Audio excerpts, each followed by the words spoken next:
നിങ്ങൾ എപ്പോഴും ഓർക്കണം, ഒന്നുറങ്ങി നേരം എടുക്കത്തില്ലേ, പരീക്ഷയ്ക്ക് ജയിച്ച് ജോലി കിട്ടി, ഇനിയിപ്പോൾ കല്യാണം കഴിക്കണ്ടേ?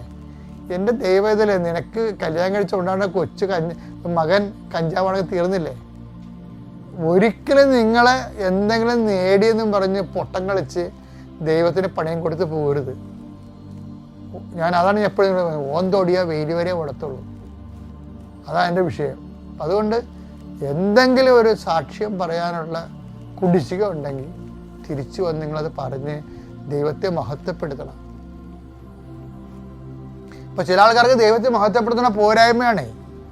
അവർക്കൊന്ന് അവരുടെ വീട്, അവിടെ നാട്, ഞാൻ കളക്ടറാണ്, ഞാൻ തഹസിൽദാരാണ്, ഞാൻ അധ്യാപകനാണ്, അയ്യോ ഞാനിങ്ങനെ എന്ന് പറയുമ്പോൾ പിള്ളേരെ കാണിക്കൽ അവരെന്ത് വിചാരിക്കല്, ഞങ്ങൾക്ക് റോട്ടറി ക്ലബ്ബിലെ മെമ്പറാണ്, ലയൺസ് ക്ലബ്ബിലെ മെമ്പറാണ്, അവിടെ ചെറിയ പറയും നീ പ്രാർത്ഥനക്കാരനാണ് എന്നൊക്കെ ചോദിക്കത്തില്ലേ?